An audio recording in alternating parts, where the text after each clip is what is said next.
Shalom Bapak dan Ibu yang terkasih di dalam Kristus Yesus. Mari sebelum kita mendengar renungan singkat pada hari ini, kita sama-sama bersatu di dalam doa. Terima kasih untuk kasih-Mu Tuhan, terima kasih untuk kesetiaan-Mu. Kami bersyukur pada media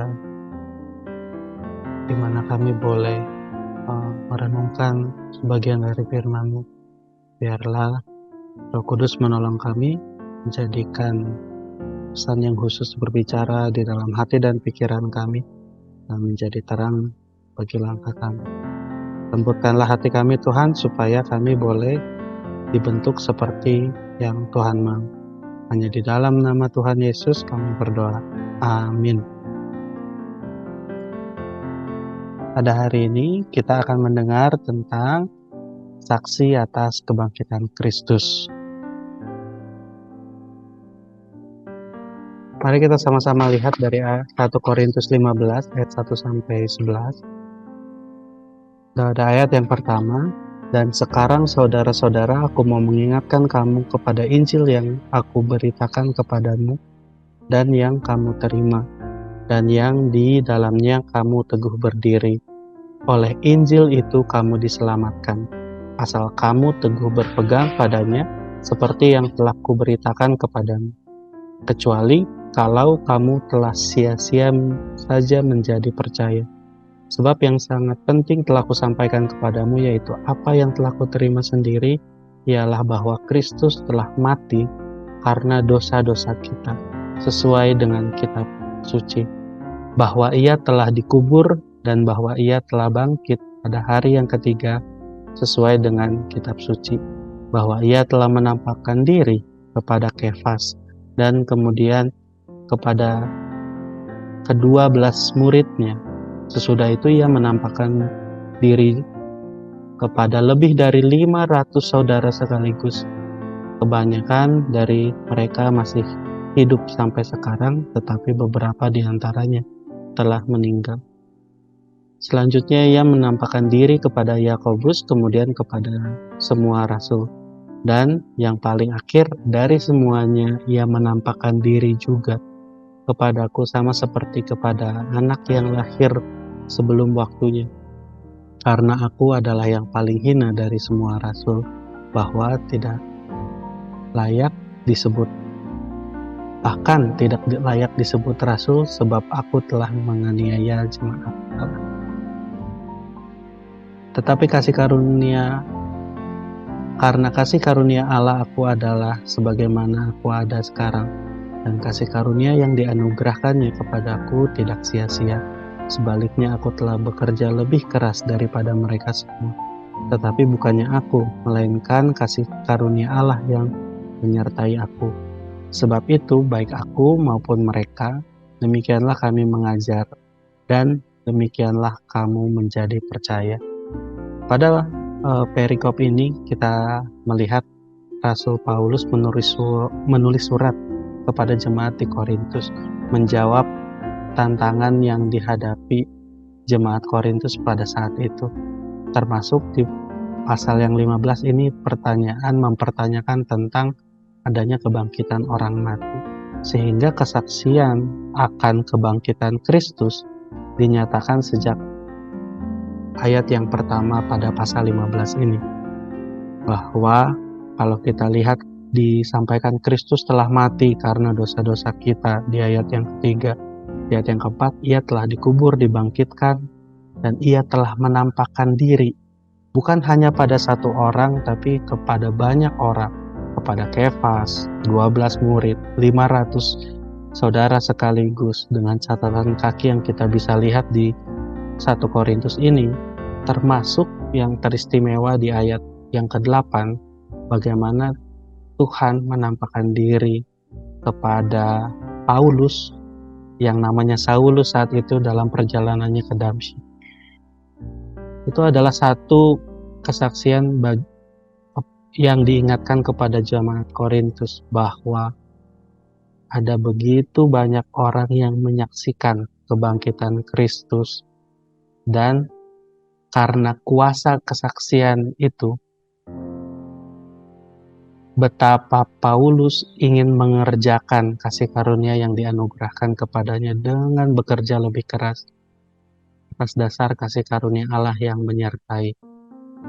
Sehingga di bagian yang ayat 11 ini disampaikan, demikianlah kami mengajar dan demikianlah kamu menjadi percaya. Menjadi saksi bagi Kristus itu adalah panggilan bagi kita semua. Kita dipanggil untuk menyaksikan kuasa dan kasih Kristus. Kita dipanggil untuk menyaksikan kebaikan Tuhan di sepanjang hidup kita. Oleh karena itu kita memerlukan bukan hanya Kristus yang kita tahu atau yang diwartakan kepada kita oleh orang-orang percaya, oleh para pengajar, para pendeta kepada kita, tapi Kristus yang kita kenal dalam perjumpaan pribadi bersama dengan Tuhan, dalam pengalaman bersama dengan Tuhan. Tentu kita memiliki suatu pengalaman iman yang membangun, mengingatkan kita saat kita bergumul, ada firman Tuhan yang menguatkan, saat kita datang dalam doa, entah bersepakat dengan pasangan atau dengan keluarga, lalu dengan cara yang ajaib Tuhan menjawab. Atau ada banyak pengalaman yang lain yang perlu kita saksikan, yang perlu kita nyatakan kepada orang lain, supaya melalui kesaksian itu nama Tuhan dipermuliakan. Melalui kesaksian itu keluarga, orang terdekat, orang yang ada di kantor, yang ada di rumah, yang berinteraksi dengan kita boleh melihat bagaimana tangan Tuhan, kasih Tuhan, kuasa Tuhan dinyatakan di sepanjang musim dalam kehidupan kita. Nah, tentu yang penting dalam perikop ini kita lihat bagaimana Rasul Paulus juga mengingat akan campur tangan pertolongan Roh Kudus yang memampukan orang untuk menerima Injil, mendengar dan menjadi percaya, seperti pesan yang dimateraikan di dalam hati setiap orang yang mendengarkan.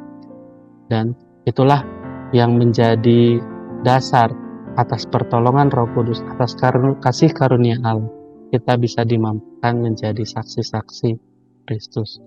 Kristus yang pada minggu ini akan kita kenang pada ibadah Jumat Agung dan Paskah, melihat karya keselamatannya. Namun pertanyaannya adalah, sudahkah kita mengenal Dia secara pribadi? Sudahkah kita mengalami berjalan dengan Kristus? Tentu melalui perenungan ini saya mengajak sama-sama agar kita boleh berharap sekali lagi kepada Tuhan, kita boleh berserah sekali lagi kepada Tuhan akan segala macam persoalan yang dihadapi, akan kerinduan yang sudah didoakan tapi mungkin belum Tuhan jawab, akan pergumulan yang selama ini berat tapi masih menunggu bagaimana Tuhan bekerja. Doa saya bagaimana bila kita sekali lagi mengingat bahwa ada Kristus yang bangkit, Kristus yang menang atas maut, menang atas setiap pergumulan manusia, bahkan Tuhan yang selalu menyertai kita sampai akhir zaman, memimpin kita supaya menjadi murid-muridnya yang setia. Maukah kita menjadi saksi kebangkitan Kristus untuk di sekeliling kita? Kiranya Tuhan menolong kita. Mari kita berdoa. Terima kasih Tuhan untuk renungan singkat pada hari ini. Kami berdoa Tuhan, biarlah Roh Kudus menolong kami agar kami boleh mengalami perjumpaan pribadi dengan Engkau, melihat Allah yang hidup, Allah yang bekerja, Allah yang menyatakan dirinya di dalam Kristus Yesus, dan kami boleh melihat Tuhan bagaimana Tuhan menyatakan kasih, menyatakan kuasa, dan menyatakan kemuliaan di dalam hidup kami. Dalam setiap pergumulan kami berserah.